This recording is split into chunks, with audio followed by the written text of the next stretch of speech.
নমস্কার সকলকে। আজকের ক্লাসে আমরা শিখব দশমিক সংখ্যার শতকরা নির্ণয়। আগের ক্লাসে আমরা শিখেছিলাম যে কোনো পূর্ণ সংখ্যার শতকরা কিভাবে আমরা নির্ণয় করব। ওই ক্লাসের লিঙ্কটা আমি ডেসক্রিপশনে দিয়ে দেবো, যাদের মনে হবে তারা দেখে নেবে। প্রথম বলা হয়েছে 0.08-এর 25% সমান কত। এই অঙ্কটা করব কিভাবে খুব কম সময়ের মধ্যে সহজে। প্রথম আমার কাজ হবে এইটাকে এটা দিয়ে গুণ করা, এই দশমিক সংখ্যাকে এই পূর্ণ সংখ্যাটি দিয়ে গুণ করা। ঠিক আছে, এখানে গুণ করার জন্য আমাকে এখানে ভাবতে হবে কি যে এখানে দশমিক বা শূন্যকে আমি মাথায় নেব না। প্রথম এখানে ভাববো এখানে 8 রয়েছে, এখানে 25 রয়েছে, তাহলে 8কে 25 দ্বারা গুণ করবো। 25 আসতে কত হয়? 200 হয়, লিখে নিলাম। এবার দেখবো দশমিকের পর কতগুলো অঙ্ক রয়েছে। দশমিকের পর এখানে দুটো অঙ্ক রয়েছে, এখানে কিন্তু দশমিক নেই, তাই কোনো দশমিকের এখানে ব্যাপার নেই, তাই দশমিকের পর এখানে দুটো অঙ্ক। তাহলে স্বাভাবিকভাবে 0.08-এর সঙ্গে যখন 25-এর গুণ হবে, 2 ঘর দশমিক ডান দিক থেকে সরে এসে বসতো, তাহলে এইখানে বসতো দশমিকটা। কিন্তু যেহেতু আমাদের শতকরা চেয়েছে, পার্সেন্ট দেওয়া আছে, তাই আরও 2 ঘর সরবে, কারণ পার্সেন্ট মানে তো 100 দ্বারা ভাগ, তাই 100 বলতে একের পর দুটো শূন্য, তাই দুটো শূন্য দিয়ে একের পর দুটো শূন্য দিয়ে যে ভাগ হচ্ছে, তাই আরও 2 ঘর সরবে। তাহলে এখানে 2 ঘর, আরও 2 ঘর, তাহলে টোটাল 4 ঘর। তাহলে 1 2 3 4, এখানে কোনো কিছু ডিজিট নেই বা অঙ্ক নেই, তাই একটা শূন্য দিয়ে ঘর তৈরি করে দশমিকটা ফেললাম। তাহলে এই শূন্য চিহ্নের কোনো মূল্য নেই, কেটে দিলাম, তাহলে উত্তর হলো 0.02। তাহলে 0.08-এর 25% সমান কত বেরোলো? 0.02।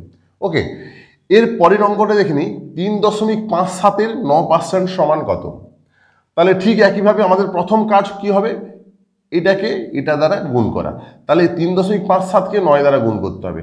আমি স্বাভাবিকভাবে ভাববো এখানে 357 আছে, এখানে 9 আছে, জাস্ট 357-কে 9 দ্বারা প্রথম গুণ করবো। 9 7 63, 3 হাতে 6, 9 5 45, 6 51 1, হাতে 5, 9 3 27 আর 5 32 হয়ে গেল 32। তাহলে তারপরে কি লক্ষ্য করব আমরা, দেখবো দশমিকের পর কতগুলো অঙ্ক আছে। দশমিকের পর এখানে একটা দুটো অঙ্ক, আর এখানে কোনো দশমিকের ব্যাপার নেই, তাহলে স্বাভাবিকভাবে 2 ঘর সরে যাওয়ার কথা ডান দিক থেকে।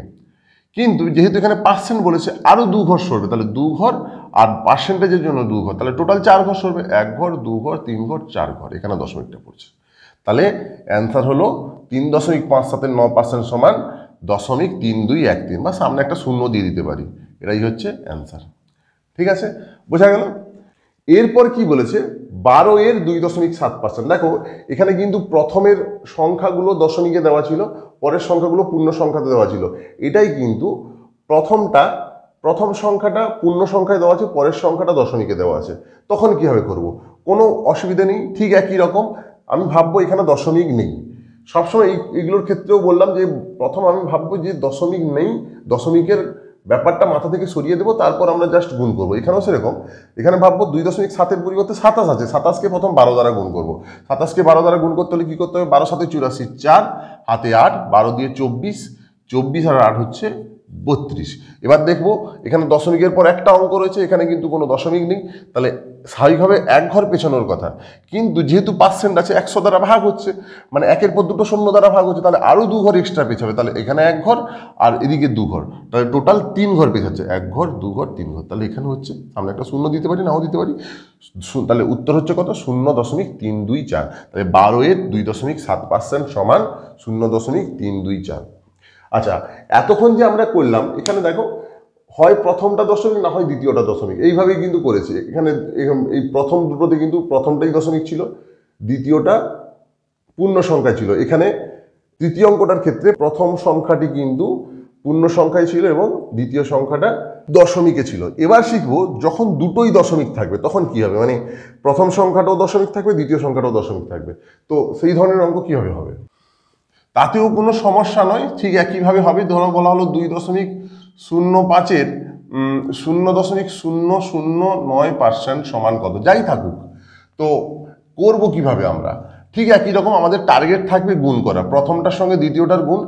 এবং প্রথমে ভাববো দশমিক নেই, দশমিকের ব্যাপারটা আমাদের মাথা থেকে সরিয়ে ফেলতে হবে। তাহলে এখানে আছে 205 আর এখানে আছে শুধু 9, কেন বাম দিকে শূন্যের কোনো মূল্য নেই, তাই শুধু এখানে 9 ভাববো। তাহলে 205-এর সঙ্গে আমি প্রথম 9-এর গুণ করব। তাহলে 205-কে আমি 9 দ্বারা মনে মনে গুণ করব। তাহলে কত হচ্ছে? 9 5 45-এর 5 হাতে 4, 9 0 0 4, 9 2 18। এরপর গুণে দেখবো এখানে দশমিকের পর কতগুলো অঙ্ক আছে, একটা দুটো তিনটে, এখানে তিনটে অঙ্ক। ঠিক একইভাবে এখানেও কিন্তু গুনতে হবে। এর আগেরগুলোতে কিন্তু আমরা হয় এখানে গুনেছিলাম, না হয় সেখানে গুনেছিলাম, কিন্তু এটা এই ক্ষেত্রে কিন্তু যেহেতু দুটোর ক্ষেত্রেই দশমিক আছে, তাই দুটোর ক্ষেত্রেই দশমিকের পর কতগুলো অঙ্ক আছে গুনতে হবে, টোটাল গুনতে হবে। তাহলে একটা, দুটো, তিনটে, আর এখানে দুটো, টোটাল 5টা। স্বাভাবিকভাবে 5 ঘর আগে দশমিকটা বসার কথা, ডান দিক থেকে 5 ঘর পিছিয়ে দশমিকটা বসার কথা, কিন্তু যেহেতু এখানে পার্সেন্ট আছে তার জন্য 100 দ্বারা ভাগ হচ্ছে, মানে একের পর দুটো শূন্য দ্বারা ভাগ হচ্ছে, তাই আরও এক্সট্রা 2 ঘর পেয়ে যাবে। তাহলে 3 ঘর, এখানে 2 ঘর, 5 ঘর, আর পার্সেন্টেজের জন্য 2 ঘর। সবসময় মনে রাখতে হবে পার্সেন্টের জন্য এক্সট্রা 2 ঘর পেয়ে যাবে। তাহলে 5 ঘর আর 2 ঘর, 7 ঘর পেয়ে যাবে। তাহলে 1 ঘর, 2 ঘর, 3 ঘর, 4 ঘর, আর বাকি ঘরগুলোকে শূন্য দ্বারা কভার করতে হবে। 5, 6, 7, ব্যাস, এখানে দশমিক পড়ে গেল। অ্যান্সার হলো এটাই। তাহলে আমরা কিন্তু এইভাবে যে কোনো অঙ্ক সহজে এই নিয়ম কাজে লাগিয়ে করতে পারি। আশা করি ক্লাসটি থেকে সকলে উপকৃত হলে। আজকের মতো ক্লাসটি এই পর্যন্ত, পরের ক্লাসে আবার দেখা হচ্ছে। নমস্কার।